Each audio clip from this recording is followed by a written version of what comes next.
உலகம் முழுவதும் தற்போது இஸ்லாமியர்கள் என்றால் காட்டப்பட்ட பிம்பம் வேறு, உண்மையிலேயே இஸ்லாமியர்கள் யார் என்பது தெளிவூட்டப்பட்டிருக்கிறது. இனிமேலும் இஸ்லாமியர்களை பொய்யாக பயங்கரவாதிகள் என்று கட்டமைக்க முடியாது. உண்மையிலேயே ஆயுத விற்பனையை செய்து பயங்கரவாதத்தை தோற்றுவிக்கக்கூடியவர்கள், உருவாக்கக்கூடியவர்கள், அப்பாவிகளை கொள்பவர்கள் யார் என்பதை உலகம் கண்ணுக்கு முன்னால் பார்த்து கொண்டிருக்கக்கூடிய சூழல்ல அமெரிக்காவினுடைய டெக்சாஸ்ல இருந்து காங்கிரஸுக்கு தேர்தலில் போட்டியிடக்கூடிய ஒரு பெண்மணி வாலண்டினா கோம்ஸ், இவங்க குடியரசு கட்சியினுடைய வேட்பாளராக போட்டியிடுகிறார். இவர் அந்த பகுதிகளில் ஒரு பிரபலமான இனவாதியாக அறியப்பட்டவர். ஏன்னா இஸ்லாமியர்களை தூண்டி இஸ்லாமியர்களுக்கு எதிராக பேசி இஸ்லாத்தை கொச்சைப்படுத்தி தன்னை ஒரு பிரபலமாக அடிக்கடி காட்டிக்கொள்ளக்கூடிய ஒருவர் தான் வாலண்டினா கோம்ஸ். இவர் செஞ்சிருக்கக்கூடிய புதிய ஒரு இனவாத மனது ஏற்றுக்கொள்ளாத ஒரு காரியம் என்னன்னா, நான் குர்ஆனை எரிக்கிறேன் என்பதை ஒரு வீடியோவாக சமூக வலைதளத்தில் பகிர்ந்திருக்கிறார். பகிர்ந்துவிட்டு எனக்கு நீங்கள் வாக்களிக்க வேண்டும், ஏன்னா அந்த பகுதிகளில் நிறைய ஜூயிஸ் இருக்கிறாங்க, யூதர்கள் இருக்கிறாங்க, ஜியோனிஸ்டுகள் இருக்கிறாங்க, அவர்களுடைய வாக்குகளை பெற்றுக்கொள்ளணும்னு சொன்னால் நான் உங்கள் பக்கம் நிற்கிறேன் பார்த்தீங்களா, நான் இஸ்லாமியரோட குர்ஆனையே எரிச்சிட்டேன் என்று காட்ட வேண்டும். அந்த அடிப்படையில் தான் அவ குர்ஆனை எரிக்கக்கூடிய ஒரு வீடியோ பதிவை வெளியிட்டிருக்கிறாள். இந்த வீடியோ பதிவு தற்போது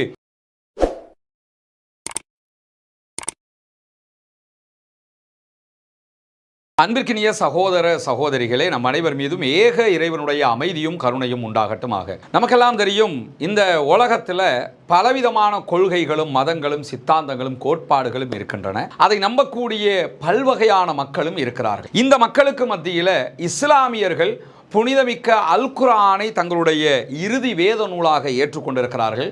அதே நேரத்தில் நபிகள் நாயகம் ஸல்லல்லாஹு அலைஹி வஸல்லம் அவர்களை இறைவனுடைய இறுதி இறை தூதராக ஏற்றுக்கொண்டு இருக்கிறார்கள். இப்படியான சூழல்ல நபிகள் நாயகத்தை பின்பற்றி திருமறை குர்ஆனுடைய கருத்துக்களை ஏற்றுக்கொண்டு வாழக்கூடிய மக்கள் ஒவ்வொரு சந்தர்ப்பத்திலும் ஒவ்வொரு கட்டங்களிலும் ஒவ்வொரு நாடுகளிலும் புண்படுத்தப்படுகிற காட்சிகளை நீங்க காண முடியும். ஒரு 4-5 ஆண்டுகளுக்கு முன்னாடி வரைக்கும் குல்லாவை போட்டு ஒரு தொப்பியை போட்டு ஒரு தாடியை வச்ச ஒருத்தர் இருப்பாருன்னா அவர் ஒரு பயங்கரவாதி, அவர் ஒரு தீவிரவாதி என்கிற கண்ணோட்டம் இருந்தது. தாடி வச்சாலே அவன் ஒரு தீவிரவாதி, பயங்கரவாதி, தொப்பி போட்டாலே தீவிரவாதி, பயங்கரவாதி, ஜுப்பா அணிந்தாலே தீவிரவாதி, பயங்கரவாதி என்கிற தோற்றப்பாடுகள் மேற்கு நாடுகளில் மட்டுமல்ல கிழக்காசிய நாடுகளிலும் கூட இப்படியான கோட்பாடுகளையும் சிந்தனைகளையும் பரவ விட்டிருந்தார்கள். ஆனால் உண்மையிலேயே காசாவில் நடந்து வரக்கூடிய இந்த யுத்தம் என்பது தவிர்க்கப்பட வேண்டிய, நிறுத்தப்பட வேண்டிய ஒன்று என்பதில் யாருக்கும் எந்த மாற்று கருத்தும் கிடையாது. இவ்வளவு பெரிய ஒரு பாதகமான மாபாதக செயலை இஸ்ரேல் செய்து கொண்டிருக்கக்கூடிய சூழல்ல அதிலிருந்து ஏற்பட்டிருக்கக்கூடிய ஒரு நலவும் என்னவென்று சொன்னால், பாலஸ்தீன மக்கள் யார் என்பதை இந்த உலகு அறிந்து கொண்டது. பாலஸ்தீனர்கள் என்றால் ஏதோ பயங்கரவாதிகள், அவர்கள்தான் இஸ்ரேலியர்களை அழிக்க பார்க்கிறார்கள் என்கிற பிம்பத்தை உண்டாக்கி வைத்திருந்த யூதர்கள் இஸ்ரேலியர்களுக்கு மத்தியில் உண்மையான நாடே பாலஸ்தீனம் தான். அதை ஆக்கிரமித்து உருவாக்கப்பட்ட இஸ்ரேலியர்கள் தான் அப்பாவிகளை கொன்றொழிக்கிறார்கள். உண்மையில் அவர்கள் பயங்கரவாதிகள் அல்ல, அவர்கள் தீவிரவாதிகள் அல்ல. ஜுப்பா அணிந்தவர்களோ, தொப்பி அணிந்தவர்களோ, அல்லது தாடி வைத்தவர்களோ, அல்லது ஹிஜாபு அணிந்தவர்களோ ஒரு பயங்கரவாதிகளோ தீவிரவாதிகளோ அல்ல. பயங்கரவாதம், தீவிரவாதத்தில் ஈடுபட்டு மக்களை அழிக்கக்கூடியவர்கள் எல்லா இனங்களிலும் எல்லா மதங்களையும் பின்பற்றக்கூடியவர்களுக்கு மத்தியிலும் இருக்கிறார்கள். அதற்காக அந்த மதங்கள் பொறுப்பாகாது, அந்த கொள்கைகள் பொறுப்பாகாது என்பதை இந்த உலகத்திற்கு இந்த காசாவினுடைய யுத்தம் தெளிவுபடுத்தி இருக்கிறது. இப்படியான சூழல்ல நமக்கெல்லாம் தெரியும், அடிக்கடி ஒவ்வொரு காலகட்டத்திலும் குர்ஆனை அவமதிக்கிற காரியங்கள் எல்லா நாடுகளிலும் நடந்து வந்திருக்கிறது. ஏன் நம்முடைய நாட்டில் கூட ஞானசார தேரர் அவர்களால் குர்ஆன் அவமதிக்கப்பட்டது, அதற்கு எதிராக வழக்குகள் தாக்கல் செய்யப்பட்டு அதில் அவருக்கு கிடைத்த தண்டனைகள் பற்றிய தரவுகள் எல்லாம் நமக்கு தெரிந்திருக்கிறது, நினைவிருக்கிறது. இப்படியான சூழல்ல பல நாடுகளிலும் குர்ஆனை அவமதிப்பது, குர்ஆனை நெருப்பில் போட்டு எரிப்பது, குர்ஆனை கால்களால் மிரிப்பது என்று சொல்லி அதை வீடியோ எடுத்து பார்த்தீங்களா உங்க குர்ஆனை நாங்கள் அசிங்கப்படுத்திட்டோம்னு சொல்லி இஸ்லாமியர்களுடைய மனதை நோகடிக்கிற காரியங்கள் நடந்தேறி இருக்கிறது, நடந்தேறி கொண்டிருக்கிறது. ஏன் முகமது நபி ஸல்லல்லாஹு அலைஹி வஸல்லம் அவர்களை பற்றி இன்னசென்ஸ் ஆஃப் முஸ்லிம் என்கிற பெயரில் ஒரு திரைப்படமே எடுத்து இஸ்லாமிய சமூகத்தை மனநோக வைக்க வேண்டும் என்பதற்கான முயற்சிகள் நடைபெற்றிருந்தது. அதே போன்று டென்மார்க்கினுடைய ஜூலியன் போஸ்டர் பத்திரிகை நபிகள் நாயகம் தான் என்கிற காட்சிப்படுத்தலை உண்டாக்க ஒரு கார்ட்டூன் சித்திரங்களை எல்லாம் வரைந்து அதற்கு எதிராக உலகம் முழுவதும் இஸ்லாமியர்கள் கொந்தளித்த காட்சிகள் எல்லாம் நடந்தேறி இருக்கக்கூடிய சூழல்ல உலகம் முழுவதும் தற்போது இஸ்லாமியர்கள் என்றால் காட்டப்பட்ட பிம்பம் வேறு, உண்மையிலேயே இஸ்லாமியர்கள் யார் என்பது தெளிவூட்டப்பட்டிருக்கிறது. இனிமேலும் இஸ்லாமியர்களை பொய்யாக தீவிரவாதிகள் பயங்கரவாதிகள் என்று கட்டமைக்க முடியாது. உண்மையிலேயே ஆயுத விற்பனையை செய்து பயங்கரவாதத்தை தோற்றுவிக்கக்கூடியவர்கள், உருவாக்கக்கூடியவர்கள், அப்பாவிகளை கொள்பவர்கள் யார் என்பதை உலகம் கண்ணுக்கு முன்னால் பார்த்து கொண்டிருக்கக்கூடிய சூழல்ல அமெரிக்காவினுடைய டெக்சாஸ்ல இருந்து காங்கிரஸுக்கு தேர்தலில் போட்டியிடக்கூடிய ஒரு பெண்மணி வாலண்டினா கோம்ஸ், இவங்க குடியரசு கட்சியினுடைய வேட்பாளராக போட்டியிடுகிறார். இவர் அந்த பகுதிகளில் ஒரு பிரபலமான இனவாதியாக அறியப்பட்டவர். ஏன்னா இஸ்லாமியர்களை தூண்டி இஸ்லாமியர்களுக்கு எதிராக பேசி இஸ்லாத்தை கொச்சைப்படுத்தி தன்னை ஒரு பிரபலமாக அடிக்கடி காட்டிக்கொள்ளக்கூடிய ஒருவர் தான் வாலண்டினா கோம்ஸ். இவர் செஞ்சிருக்கக்கூடிய புதிய ஒரு இனவாத மனது ஏற்றுக்கொள்ளாத ஒரு காரியம் என்னன்னா, நான் குர்ஆனை எரிக்கிறேன் என்பதை ஒரு வீடியோவாக சமூக வலைதளத்தில் பகிர்ந்திருக்கிறார். பகிர்ந்துவிட்டு எனக்கு நீங்கள் வாக்களிக்க வேண்டும், ஏன்னா அந்த பகுதிகளில் நிறைய ஜூயிஸ் இருக்கிறாங்க, யூதர்கள் இருக்கிறாங்க, ஜியோனிஸ்டுகள் இருக்கிறாங்க, அவர்களுடைய வாக்குகளை பெற்றுக்கொள்ளணும்னு சொன்னால் நான் உங்கள் பக்கம் நிற்கிறேன், பார்த்தீங்களா நான் இஸ்லாமியரோட குர்ஆனையே எரிச்சிட்டேன் என்று காட்ட வேண்டும். அந்த அடிப்படையில் தான் அவர் குர்ஆனை எரிக்கக்கூடிய ஒரு வீடியோ பதிவை வெளியிட்டிருக்கிறார். இந்த வீடியோ பதிவு தற்போது எக்ஸ் போன்ற வலைதளங்களில் மிக பெரும் சர்ச்சையை உண்டாக்கி அவளுக்கு எதிரான கருத்துக்களை சாதாரண பொதுமக்களே, எல்லா மதங்களையும் சேர்ந்த சகோதரர்களே கண்டிக்கக்கூடிய ஒரு நிலை உருவாகி இருக்கிறது. உண்மையில் நாமும் அதை பகிரங்கமாக கண்டிக்கிறோம், கண்டிக்க வேண்டும். இலங்கையினுடைய அகில இலங்கை ஜம்இய்யத்துல் உலமா உள்ளிட்ட அனைத்து இஸ்லாமிய அமைப்புகளும் இதை கண்டிக்க வேண்டும்.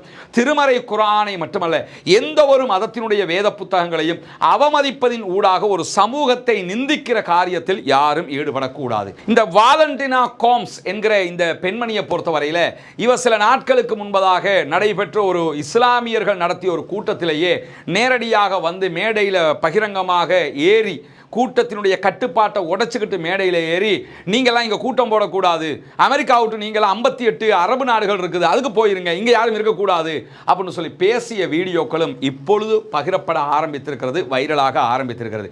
அதை பார்க்கும்போது எனக்கு ஒன்று தோணியது என்னென்னா, அப்போ நம்ம நாட்டில் மட்டும் இல்லை, இங்கே இருக்காதீங்கடா, தொலைஞ்சு போயிருங்கடா அப்படின்னு அடிக்கடி பேசுவாங்கல்ல, அது நம்ம நாட்டில் மட்டுமில்லை, எல்லா நாட்டிலையும் இப்படி கொஞ்சம் பேர் இருக்கிறாங்க.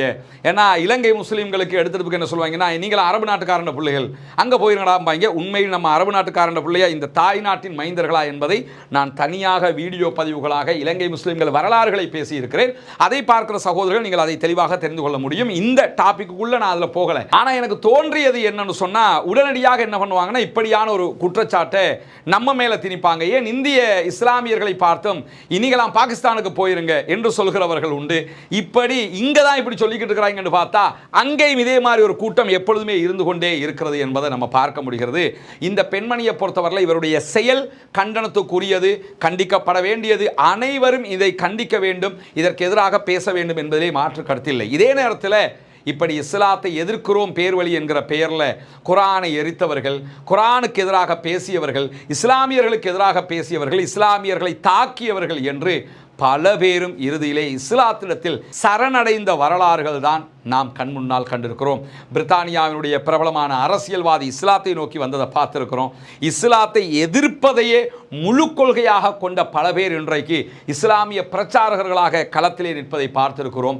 இஸ்லாத்தை எதிர்க்க வேண்டும் என்பதற்காக இஸ்லாத்தை படித்த பல பேர் இன்றைக்கு மாபெரும் இஸ்லாமிய பேச்சாளர்களாக மாறியிருக்கிற வரலாறுகளை எல்லாம் நம்ம பார்த்திருக்கிறோம். கடந்த ரமலான்ல தாய் மதம் திரும்பியவர்கள் என்கிற தலைப்பில் நிறைய இது தொடர்பான வீடியோக்களையும் நம்ம பேசியிருக்கிறோம். எனவே இந்த வாலண்டினா கோம்ஸினுடைய செயல்பாடுகள் 100% கண்டனத்திற்குரிய. அதே நேரத்தில் இதனால் எல்லாம் இஸ்லாத்தை அழிக்க முடியாது, இந்த கொள்கையை இல்லாதொழிக்க முடியாது என்பதையும் அவர்கள் தெளிவாக புரிந்து கொள்ள வேண்டும். சமூக வலைதளத்தில் பொதுவான பல சகோதரர்களை வந்து எக்ஸில் இந்த பெண்மணியினுடைய இந்த வீடியோவுக்கு எதிராக கருத்துக்களை சொல்கிறார்கள். அது என்ன, இஸ்லாமியர்களை மட்டும் குறி வச்சு தாக்குறிய, எங்கேயுமே வேறு எந்த மதத்துக்கு நீங்கள் எதையும் பண்ணுறதாக உலகத்தில் யாருமே எங்கேயும் பார்க்க முடியலையே, ஏன் இஸ்லாமியர்கள் மட்டுமே குறிவைக்கப்படுகிறார்கள், இது சட்ட விரோதம், இரட்டை நிலைப்பாடுகளை நீங்கள் எடுக்கிறீர்கள் என்கிற பல நியாயமான கருத்துக்களை அந்த சகோதரர்கள் முன்வைத்துக் கொண்டிருக்கிறார்கள். எனவே அவர்கள் செய்யக்கூடியது அநியாயம்தான் என்பதை அவர்களுடைய சமூகத்தை சேர்ந்தவர்களே தற்போது சுட்டிக்காட்டுகிற நிலையும் உருவாகி இருக்கிறது. எனவே இஸ்லாமியர்களை மனம் நோகச் செய்து தேர்தலில் வெற்றி பெற வேண்டும் என்கிற அரசியல் குறுகிய மன நோக்கங்களுக்காக இப்படியான காரியங்களில் ஈடுபடக்கூடியவர்களுக்கு அல்லாஹு தாலா நேர்வழியை கொடுப்பானாக. அல்லாஹு தாலா ஹிதாயத்தை அருள்பாலிப்பானாக. அல்லாஹு தாலா அவர்களுக்கு திருமறை குர்ஆனுடைய தெளிவூட்டலை கொடுப்பானாக என்கிற பிரார்த்தனைகளோடு முடித்துக் கொள்கிறேன். வாஹிர் தஅவானா